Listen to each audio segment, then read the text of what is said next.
Hello, true believers. It's been a while, but I got a lot to update you guys on. There we go. So we moved recently, which is why you see a box in the background. Um, but it's been pretty amazing. Let's see. So about a month and a half ago, I just between training for my fourth full marathon and my first powerlifting competition, I pulled my peroneal tendon in my ankle. During the Papa John 10 miler, um, going through Iroquois Park here in Louisville, I overcompensated trying to make a sharp turn and ended up fracturing. That was Abigail's nose. Or she was. See if she'll do it again. Ended up fracturing my foot. So I've been in a boot off and on for what feels like forever. But during that time, I competed in my first powerlifting competition. And let's just see how big this bad boy is. Yes, and if you look closely, you'll see my name, 2016 Derby City Open, first place Masters, age 40 to 45, because I'm 43 and I'm old, and a full powerlifting meet, which means I did squats, bench press, and deadlift, full powerlifting, and placed first in my age group, which is kind of cool. It's funny when they called my name, because I really, you're there, you're cheering for everyone, and they called my name to come up, and I was kind of confused. And my wife, Damari, God bless her, I'm walking back holding the trophy, and she's like, "Can you smile so I can get a picture of you with the trophy?" Because I was so shocked and dumbfounded and confused, so I'm kind of walking back with the trophy and she's like, "Corey, smile." And I was like, I said, "Okay, just give me a second to so-call this in." This past Saturday was the Kentucky Derby Festival mini and full marathon. Pulled peroneal tendon, fractured foot, torrential downpour. I did it. See that? It's a beautiful heavy metal with, you see it's got the course on it in orange, marathon. It was pretty cool. I'm not going to downplay that. It was really one of the first times in all of the races and all the competitions I've done, with everything that has gone on in the past 15 months, the staph infection, almost losing my leg, the stress-induced heart attack, the shoulder surgery October of 2014. This one was May of 2015. Starting therapy, medication for the bipolar and PTSD, and going through all that, distancing myself from those people that caused that negativity in my life. This was the first time I did something I was proud. I was proud of myself. The time, of course, was 6 hours. And actually, speaking of time, I'll show you something.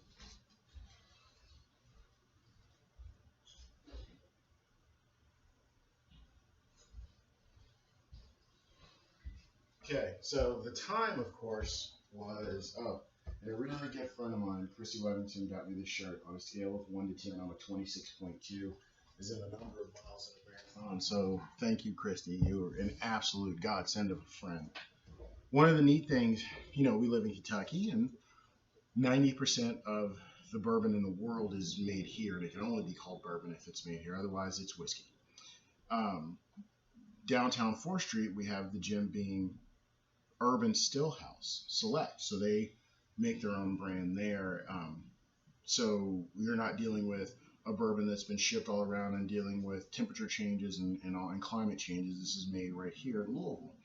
Well, part of it is you just purchase the bottle for a typical, standard price, but you got the free etching. So they put the logo on here, and you can choose whatever you want. Put my time and my name, my time, and my pace on here. So you know it's 6:26. That's, if I'm not mistaken, around the same, if not even a little slower than the first marathon I did. And this marathon was April 30th, 2016. But if you look at my 26.2 in Roman numeral tattoo, and that date of my first marathon, which was Derby, was 4:30, April 30th, 2011. So 5 years exactly to the day. My times were pretty similar. Um, this being, and it was heavy rain, but this being on, a bad ankle and a bad foot, and I did it. Um, you're in a small company of people when you complete a marathon. Um, you're in a very small company of people. Um, but I completed it injured. I did something that most people wouldn't think of doing.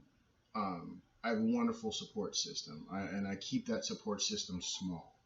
Um, Starting with my wife, and she just was like, "If you promise me you'll take it easy afterwards, I'm with you." Um, and she was. Um, she very easily could have been like, "How dumb are you?" And I probably wouldn't have really had a decent answer.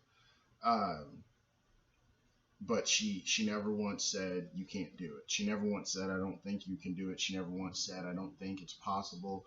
She just said you, and you can do whatever you put your mind to. As a race ambassador, it was very public that I was going to still do this injured. So I heard a lot of how do I say this? I heard a lot of helpful advice from people. And, I kind of feel like this. If you've never done it and you've never attempted to do it, I don't think you're qualified to give advice. I have a lot of friends who are single parents, single moms, single dads. When they talk about being exhausted and they talk about being tired and they talk about the struggles of it is to be a parent, just because I'm a parent, I don't give advice. I don't offer an opinion because I'm not I'm blessed to have my wife. We do this together. So, I heard advice from people that have never walked a mile. And I don't mean that figuratively. I mean, literally have never walked a mile. These people have never lifted weights in any sort of competitive environment at all. I really only have like two friends that are even in the running. She calls us hybrid athletes, which I think is kind of cool. It sounds very sci-fi, like I'm a hybrid. I'm like, it's all right if you're laughing at me. I laugh at me too. That's Abigail. I'm chilling.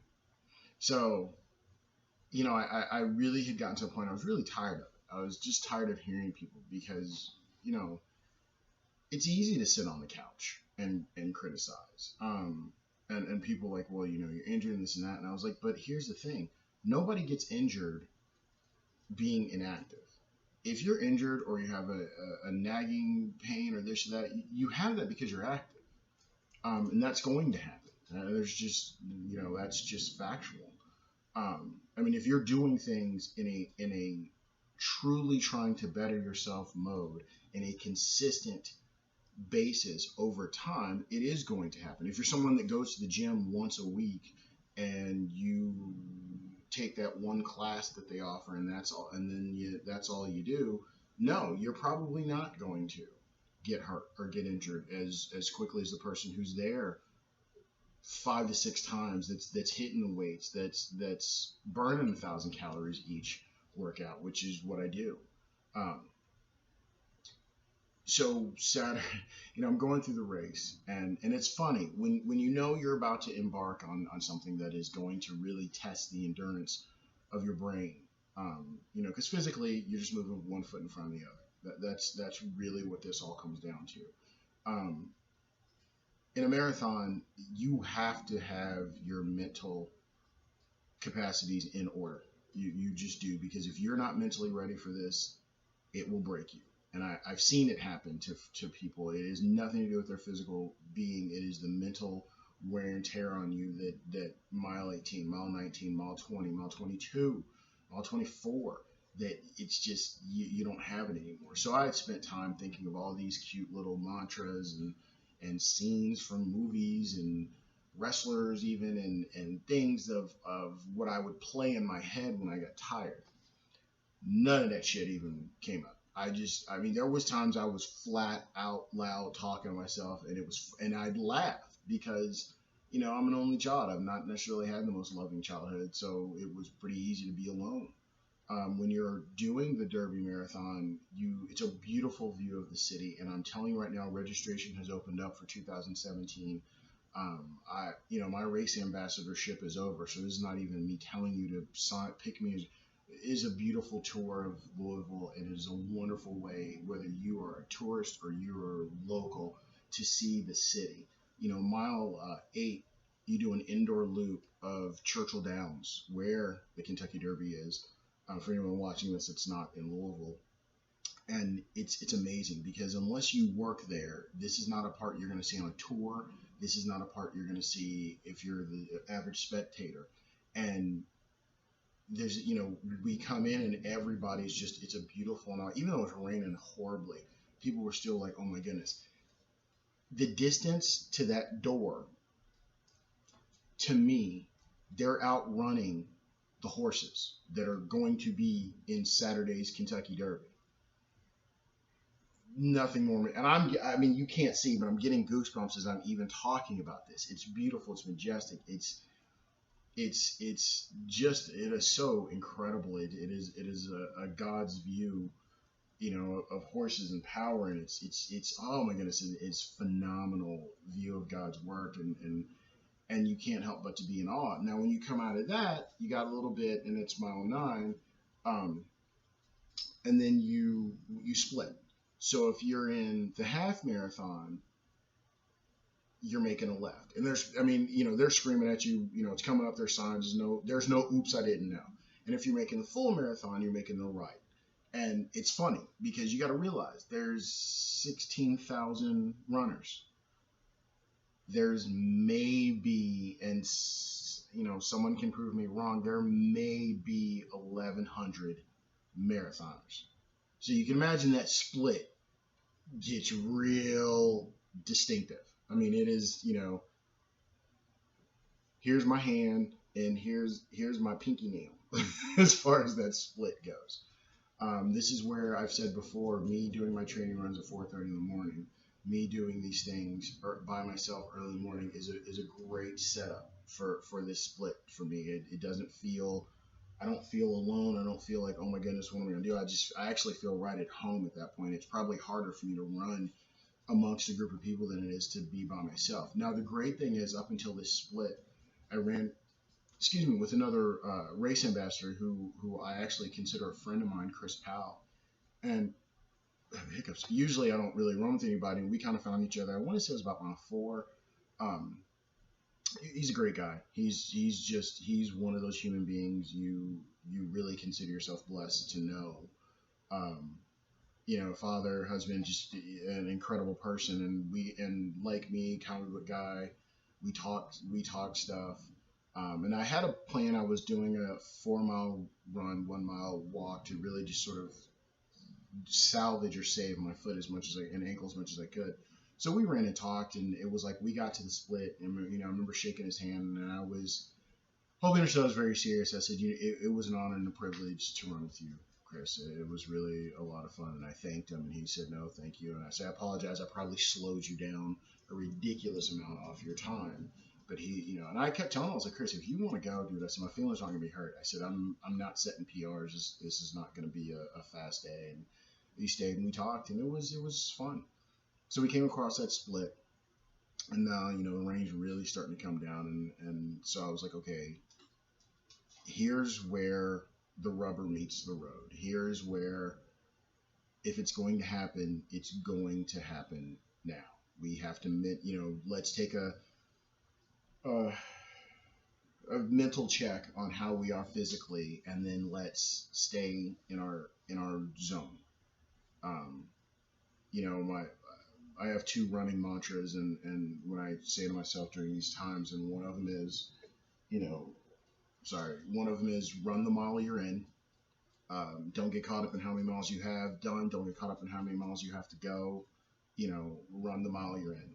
Let's focus on that. And the other one, when the mental monsters really start breaking me down, the other one is I'm not a bad man. I'm not a good man. I'm the man.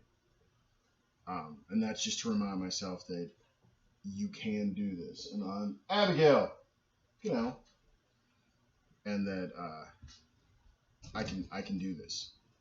Um, so I have my Superman shirt on the back. It's got the kids' handprints and puffy paint. Um, and this was neat because this was the first year we could actually get all four kids with handprints, because usually there's always been a baby, so someone's always had footprints, because you can't really do. You ever try to put handprints on like a six or puffy paint on like a 6 month old hand? You're asking for a recipe of disaster. And I have the kids' names and their ages, and then and it was on the cape of the Superman. On the back of it, it says husband, father, runner, heart attack survivor. So it was really nice. People were cheering me on and like, go Superman. And I made sure to thank every volunteer as they're standing out in the rain, and they're like, but you're doing the work. I'm like, but you're standing here. I'm going somewhere. um, it was special. Every mile, as slow as it got, as hard as it was to do, was special. It was special because nobody could take this away from me. There's plenty of people that can say they've run marathons. There's plenty of people that can say they've run them not feeling the best or slightly injured. And for someone else, I'm sure someone's going to say they know somebody or this or that, but it was on a fractured foot and it was on a pulled ankle tendon, and I did it.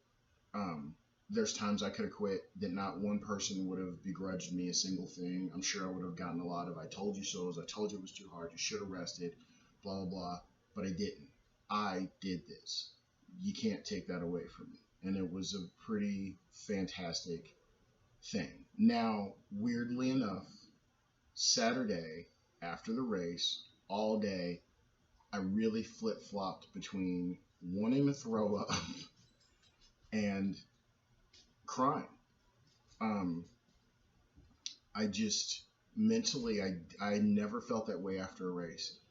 I've only said this to the orthopedic surgeon doctor I went to this morning, my follow up, but I really, in my head, and I said, if I still feel this way tomorrow, I'll let it be known officially. I didn't, but I really was done running. And I don't mean running races. I mean, I was done running. Um, it just mentally, I was broken. And I posted that on my Facebook page because, obviously so many people had shown me love, all day. I mean, obviously all day. I mean, obviously prior to that, but just all day, and text messages and Facebook messages and Twitter messages and Instagram messages, and people had just shown me love all day, and I was very grateful, and I didn't want to seem ungrateful, but it really was one of those. I think I had posted, I was like, listen, I need to thank every one of y'all for showing me love. I said, but right now I'm a broken wreck, so I'm gonna unplug for a while. I mentally was not there, and I mean, I really was done running. But Sunday I woke up, and mentally I was the place I think I should have been. Mentally I was, bless you, Abigail. Mentally I was proud. It was, there, it was an accomplishment. It's something that I'm like, I looked at the medal a little differently than I had from when I received it, and you know, it was a whole different thing. Uh, and I'm still feeling that way now. I have a boot on and I'm walking around, and I was at the chiropractor this morning and getting adjusted in a massage, and I'm pretty much almost convinced that entire staff to run next year's mini or full marathon. Um, but I was like, they were like, how do you feel? I was like, I just feel proud. I'm like, it's not a boast my chest and I did this. It's not that. It is a very subtle, just, I look at my reflection now and I kind of just go, bruh, like, there's a different layer to you now, and different than from the fact I've run marathons before. With again, that alone it cannot be should never be understated of running a full marathon. It really can't be. But I was like, this is special.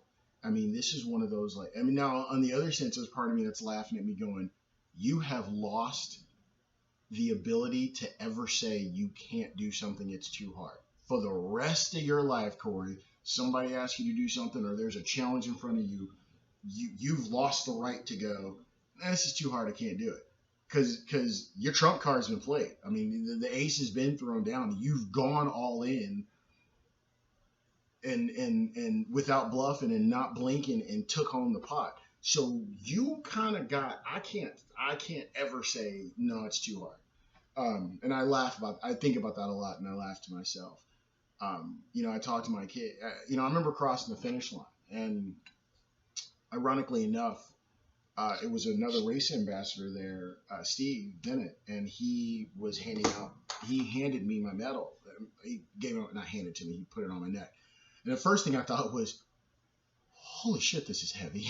And I kind of did one of these. I mean, you got to understand, look at the thickness of this. I mean, are you hearing this?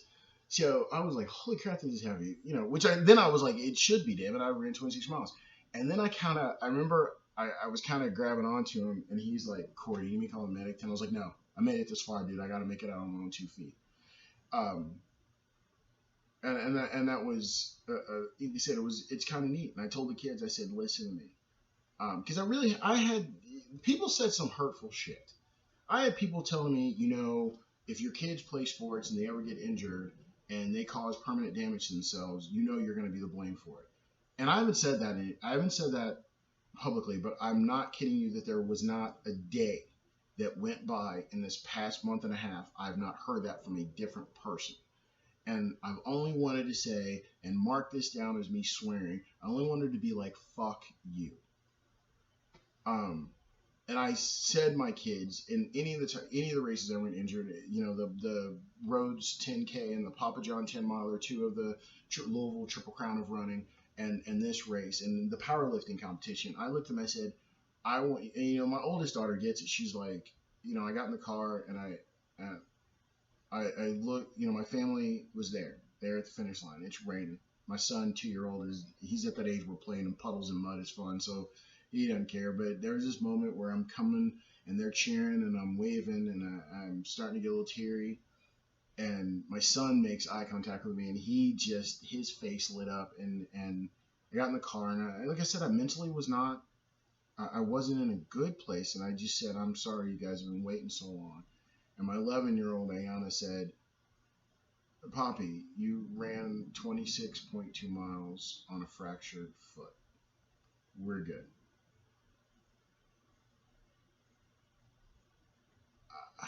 That's pretty decent. The next day I told him, I said, listen, you'll want to do things and there's things you're going to pursue that people are going to tell you it's too difficult and it's too hard. And if you take nothing away from what I did, I want you to remember this. It has nothing to do with what anybody tells you. You have faith in yourself. You put in the hard work. You can accomplish whatever you want to. They said, we know you tell us that all the time. But that's the message I wanted them to get. Other things during the course, I need to give some thanks. Stephanie Fish is another race ambassador, and she ran the half, and she lives right along mile 25, 24. Again, when you get late in the numbers, then stuff's blurry. And she said, I'm going to be there for the race ambassadors, and I'll have a table with beer set up. And I turn the corner, Cave Hill is now behind me, which my father's buried there, and that was a special moment. And I hear, Corey! And I see her, and I just gave her a huge hug, and she said, I was so worried about you, because, I'm well behind. I finished 6 hours and 20 minutes, so I sat there and she said, "How are you doing?" And I said, "The real answer, or the answer I'm giving everybody else." And she goes, "We're friends. The real answer." And I couldn't. I was choking on the words because I was starting to cry again. I'm not even sure what I said because it was really the tears, and all I kept saying is the tears can't come.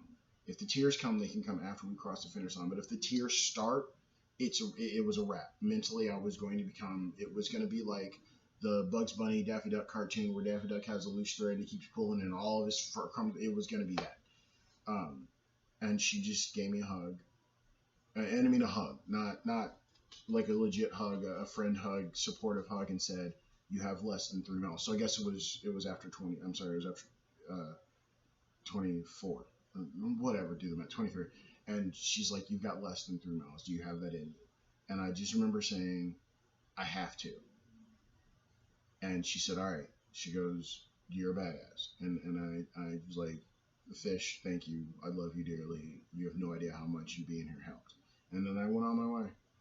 Um, another dear friend of mine I got to mention too, Stephanie Sturgeon. She's another race ambassador who has become a dear friend um, of mine, and our families becoming good friends with each other. And uh, she's in this whole thing, and she's a nurse. So let me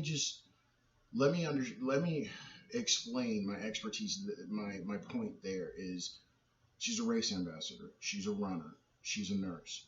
In this entire time, I have been injured. I have been in the boot. I have run races injured. I have gotten more injured in those races. I have competed in a powerlifting competition, which she brought her children to come cheer me on.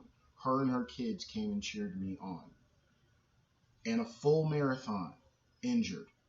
She has never once said to me, "You're stupid for doing this." She's never said, "Why are you doing this?" She has been nothing but supportive.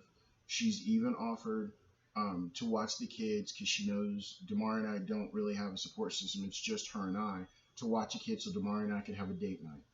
Um, that's a God-given angelic friend.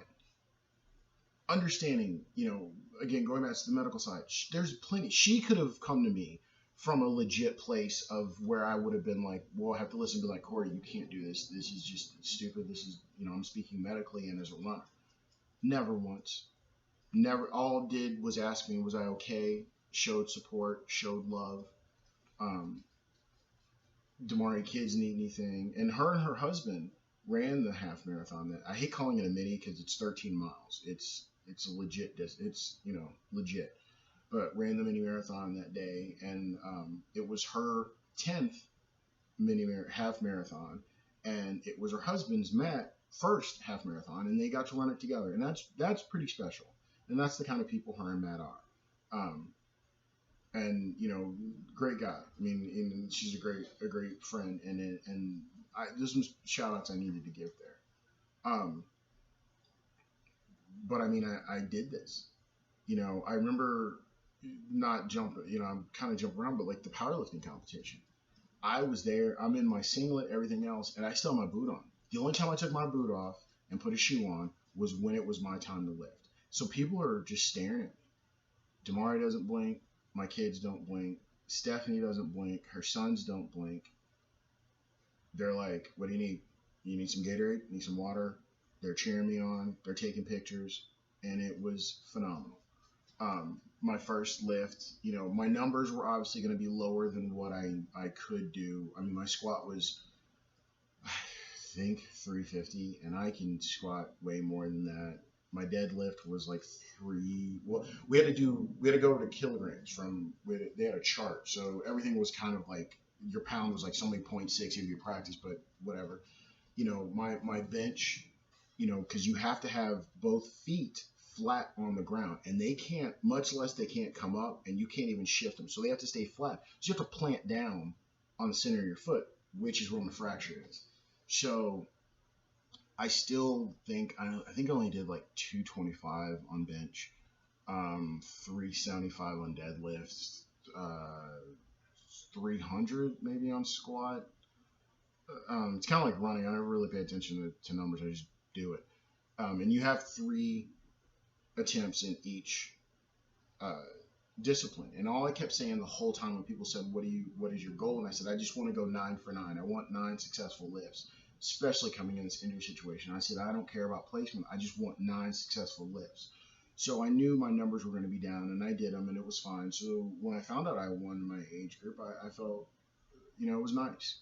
At the same time, I really didn't let myself grasp it too much because the bigger picture was going to be Derby Marathon, which was 2 weeks away. So I did my squat and I said, okay, that's the painful part. Had my boot back on. My wife heard one of the guys say, I guess I can't. And I had made friends with those guys. It was their first powerlifting meet.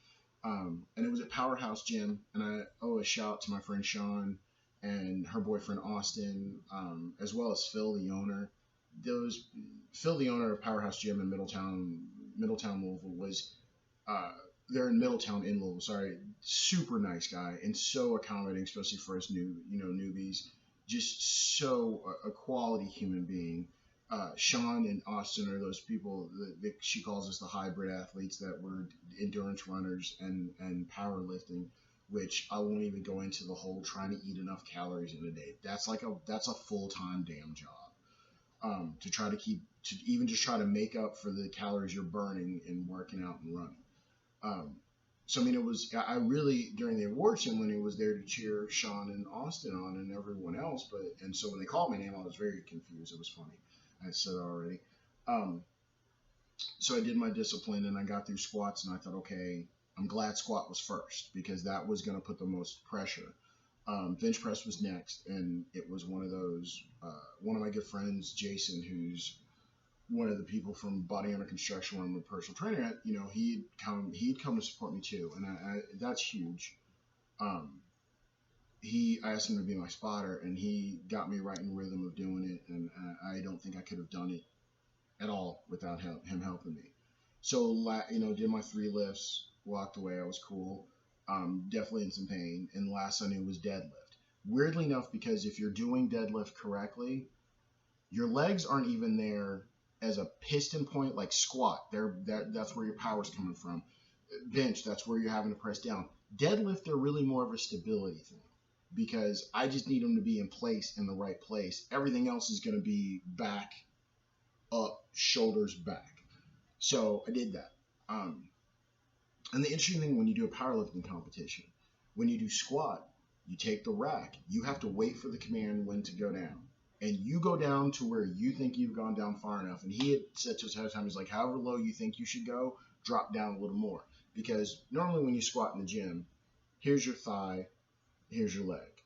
This is the axis you need to squat at in a powerlifting meet. And you come up. Can't bounce when you come up. It's got to come straight up. And then you have to wait for the command to rack. Put the weight back. Bench press. You go when you're ready. You bring it down. And you have to wait for the command to press up. So it's not like in the gym where you're doing this. So it'll come and touch your chest. Wait for the command. Push it up. Wait for the command to rack. Deadlift is sort of, you get some freedom. It's just go. And you need to come up and your shoulders need to come back. And then you can't just throw the weight down. You need to bring it down.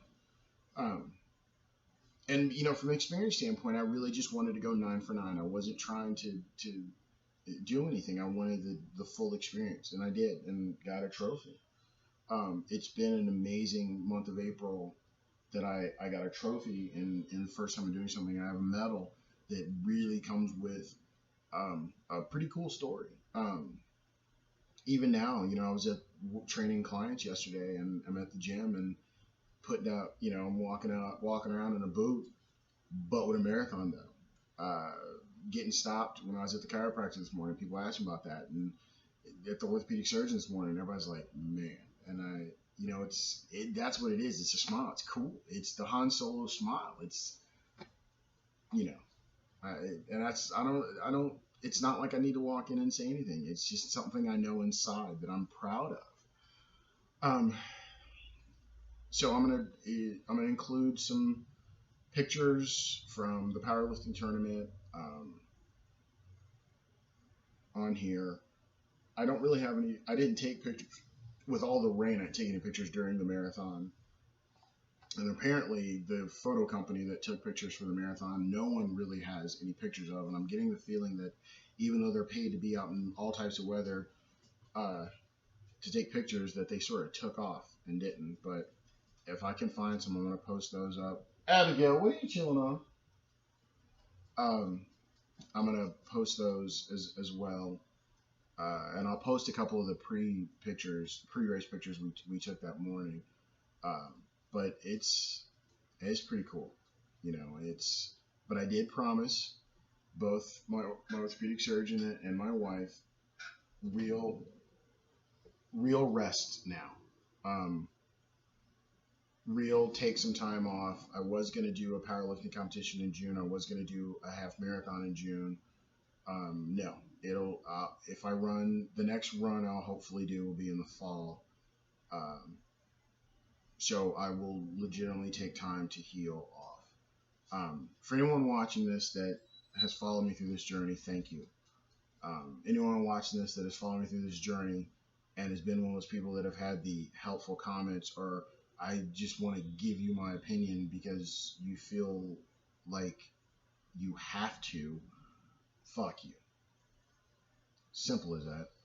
Um, well, I'm just going to say, I'm just going to, it's so big. I can't even, can I stand back and put it here? I mean, it's just so big. So, this is what happens when you don't listen to other people. This is what happens when you listen to God's voice inside of you. This is what happens when you believe in what you bring to the table. Screw what anybody else says. So, much love to all y'all. Stay good.